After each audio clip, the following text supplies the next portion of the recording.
నమస్కారం. మా గల్ఫ్ న్యూస్కి స్వాగతం. ప్రతిరోజు 6 దేశాల తాజా వార్తల బులెటిన్ మీకు అందించబడుతుంది. వాణిజ్యపరమైన సమాచారాన్ని దాచిపెట్టినందుకు సౌదీ కోర్టు ఒక సౌదీ పౌరుడు మరియు 4 ప్రవాసులకు 2 సంవత్సరాల జైలు శిక్ష, సౌదీ రియాల్ 3,50,000 జరిమానా విధించింది. ఈ కేసులో మరో సౌదీ పౌరుడిని కూడా దోషిగా నిర్ధారించారు. నేరం ద్వారా వచ్చిన SR 293 మిలియన్లకు పైగా మొత్తాన్ని 26 వాహనాలను జప్తు చేయాలని కోర్టు ఆదేశించింది. ఆయా సంస్థల మూసివేత, వాటి లైసెన్సులు మరియు వాణిజ్య రిజిస్ట్రేషన్లను రద్దు, జైలు శిక్ష మరియు జరిమానాలు చెల్లించిన తర్వాత ప్రవాస దోషులను దేశం నుంచి బహిష్కరించాలని కోర్టు తన ఉత్తర్వుల్లో ఆదేశించింది. ఖాసిం ప్రాంతంలోని కాంట్రాక్ట్, వైద్య పరికరాలు మరియు పొగాకు సంబంధిత వ్యాపారాలలో నిందితులు అనేక నేరాలకు పాల్పడినట్లు తేలిన తర్వాత దిగువ కోర్టు జారీ చేసిన తీర్పును ఖాసిం అప్పీల్ కోర్టు సమర్థించింది. దోషులలో సౌదీలు, యెమెన్లు మరియు పాలస్తీనియన్లు ఉన్నారు. విదేశీ పెట్టుబడి లైసెన్స్ లేకుండా 4 ప్రవాసులు వాణిజ్య కార్యకలాపాలను నిర్వహించారని, వారికి సౌదీ పౌరులు సహకరించారని కోర్టు గుర్తించింది.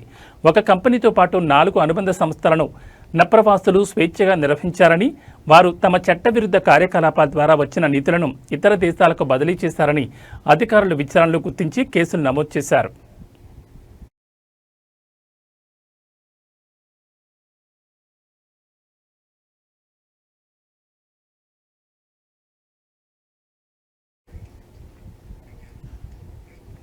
తన అవయవాలలో ఒక దాన్ని డబ్బు కోసం అమ్ముతున్నట్లు తప్పుడుగా పేర్కొన్న వీడియోను చిత్రీకరించి పోస్ట్ చేసినట్లు అంగీకరించిన తర్వాత ఒక వ్యక్తిని కస్టడీకి పంపినట్లు సైబర్ క్రైమ్ ప్రాసిక్యూషన్ తెలిపింది.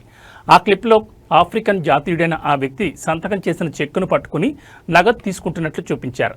సైబర్ క్రైమ్ డైరెక్టరేట్ అతన్ని గుర్తించి అరెస్ట్ చేసి పబ్లిక్ ప్రాసిక్యూషన్కు పంపింది.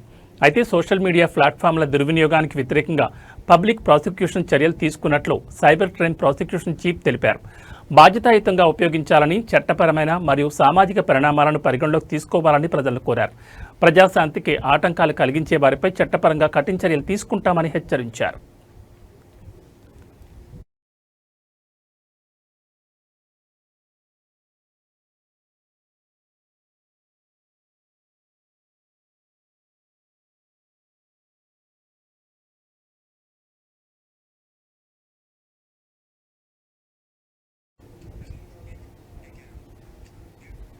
Dubai data and statistics establishment అంచనాల ప్రకారం దుబాయ్ జనాభా 4 మిలియన్లను దాటింది.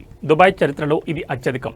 2011లో ఎమిరేట్లో నివాసితుల సంఖ్య 2 మిలియన్లుగా ఉండగా కేవలం 14 సంవత్సరాల్లో జనాభా రెట్టింపైంది. ఎమిరేట్ జనాభా 1975లో కేవలం 187గా ఉందని, 2002 ప్రారంభంలో 1 మిలియన్ మార్కును, 2011లో 2 మిలియన్లను మరియు 2018లో 3 మిలియన్లను చేరుకున్నట్లు డేటా వెల్లడించింది. 7 సంవత్సరాల్లో ఎమిరేట్ జనాభా 2 మిలియన్ల నుంచి 3 మిలియన్లకు, ఆపై మరో 7 సంవత్సరాల్లో 3 మిలియన్ల నుంచి 4 మిలియన్లకు పెరిగింది. ఈ వృద్ధి రేటు ఇలాగే కొనసాగితే దుబాయ్ జనాభా 2032 నాటికి 5 మిలియన్లకు మరియు 2039 నాటికి 6 మిలియన్లకు చేరుకుంటుంది. ఇది దుబాయ్ 2040 అర్బన్ మాస్టర్ ప్లాన్ కింద అంచనా వేసిన 5.8 మిలియన్లను అధిగమించే అవకాశం ఉంది. కోవిడ్-19 మహమ్మారి వ్యాప్తి కారణంగా 2021లో ఎమిరేట్ జనాభాలో అతి నెమ్మదిగా పెరుగుదల కనిపించింది. ఆ సమయంలో పెద్ద సంఖ్యలో కంపెనీలు ఉద్యోగులను తొలగించాయి. చాలామంది ప్రజలు తమ స్వదేశాలకు తిరిగి వెళ్లారు. ఆ తర్వాత ఎమిరేట్ వ్యాపారవేత్తలు, నిపుణులు, లక్షాధికారులు మరియు బిలియనీర్లకు ఆకర్షణ కేంద్రంగా తన స్థానానికి తిరిగి సంపాదించింది. పెట్టుబడిపై అధిక రాబడి, మెరుగైన ఉద్యోగ అవకాశాలు, ప్రపంచ స్థాయి జీవన శైలి, మెరుగైన భద్రత నేపథ్యంలో దుబాయ్ ఆకర్షణీయమైనదిగా మారింది. దుబాయ్ మాదిరిగానే UAE జనాభా కూడా దశాబ్దాలుగా అసాధారణ వృద్ధిని చూస్తోంది. వరల్డ్ మీటర్ ప్రకారం ఆల్ టైమ్ గరిష్ట స్థాయి 11.39 మిలియన్లకు చేరుకుంది.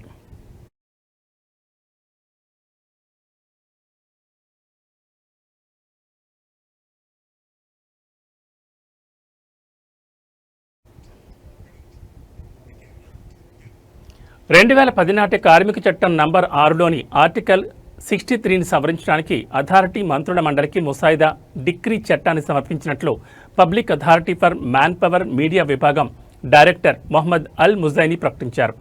ద్రవ్యోల్బణ రేట్ల ఆధారంగా సంబంధిత అధికారులతో సంప్రదించి ప్రతి 5 సంవత్సరాలకు ఒకసారి ప్రైవేట్ రంగంలో కువైట్ కార్మికులకు కనీస వేతనాన్ని నిర్ణయించాలని ఈ సవరణ ప్రతిపాదిస్తుంది.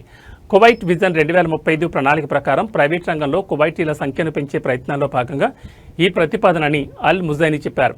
కువైటైజేషన్ రేట్లను పెంచడం, ఉల్లంఘనల కఠినమైన జరిమానాలను అమలు చేయడం, కొన్ని రకాల ఉద్యోగాలను కువైట్ కార్మికులకు పరిమితం చేయడం మరియు ప్రైవేట్ రంగ ఉద్యోగాలకు కువైట్ యువతను సిద్ధం చేయడానికి ప్రత్యేక శిక్షణా కార్యక్రమాలను ప్రవేశపెట్టడం వంటివి లక్ష్యాలున్నాయని ఆయన వివరించారు. టెక్నికల్ గ్రాడ్యుయేట్ల కొరత పారిశ్రామిక రంగాలను వేధిస్తోందని, అదే సమయంలో ప్రైవేట్ రంగంతో పోలిస్తే ప్రభుత్వ రంగం అందించే ప్రయోజనాలు, ఉద్యోగ భద్రత వంటి కారణంగా కువైటైజేషన్ ప్రక్రియ అనేక సవాళ్లను ఎదుర్కొంటోందని ఆయన పేర్కొన్నారు. కువైటీలు అందుబాటులో ఉన్న వృత్తులలో విదేశీయులను నియమించుకోవడానికి రుసుములను పెంచాలని కూడా పీఏఎం ప్రతిపాదించింది.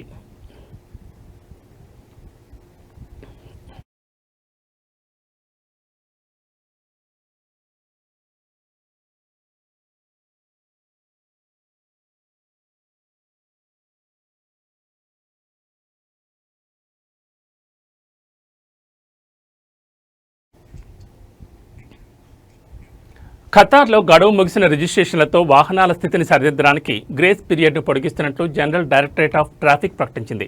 చట్టపరమైన వ్యవధిని దాటిన వాహనాలకు ఇప్పుడు ఆగస్టు 28 నుంచి అదనంగా 60 రోజుల గడువును పొడిగించారు.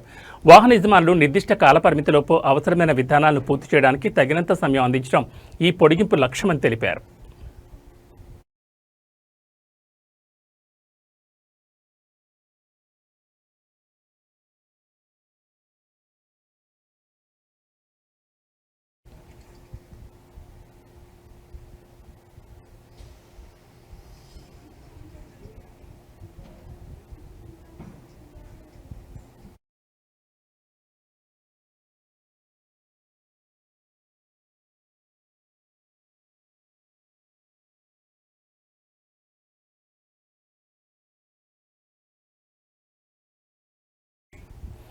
బహ్రెయిన్ ఆర్థిక వ్యవస్థ 2025లో 2.7%, 2026లో 3.3% వృద్ధి చెందుతుందని అరబ్ మానిటరీ ఫండ్ తెలిపింది. చమురుయేతర కార్యకలాపాలు ప్రధాన భూమిక వహిస్తాయని పేర్కొన్నారు. పర్యాటకం, టెలికాం, పరిశ్రమ, గృహ నిర్మాణం, విద్య మరియు క్రీడల్లో $30 బిలియన్ల పైగా ప్రాజెక్టులతో ఆర్థిక పునరుద్ధరణ ప్రణాళికలు అమలు ఫలితాలను ఇచ్చాయని పేర్కొన్నారు. బహ్రెయిన్ జీడీపీలో ఐసీటీ, లాజిస్టిక్స్ మరియు ఆర్థిక సేవల వాటాను పెంచడానికి జాతీయ వ్యూహాలను అమలు కూడా దోహదం చేస్తుందన్నారు. చమురు, అల్యూమినియం మరియు పర్యాటక రంగం నుంచి వచ్చే విదేశీ కరెన్సీ మద్దతుతో కరెంట్ అకౌంట్ ఆరోగ్యకరమైన స్థితిలో ఉందని తెలిపారు. అరబ్ వరల్డ్ అంతటా వృద్ధి 2024లో 2.2% నుంచి 2025లో 3.8% మరియు 2026లో 4.3%గా అంచనా వేశారు. ద్రవ్యోల్బణం ఈ సంవత్సరం 31.9% నుంచి వచ్చే ఏడాది 20.8% మరియు 2026లో 14.2% తగ్గుతుందని భావిస్తున్నారు. చమురుయేతర రంగాల సహాయంతో గల్ఫ్ దేశాలు 2024లో 2.2%, తర్వాత 2025లో 4.0% మరియు 2026లో 4.4% వృద్ధిని సాధిస్తాయని నివేదికలో అంచనా వేశారు.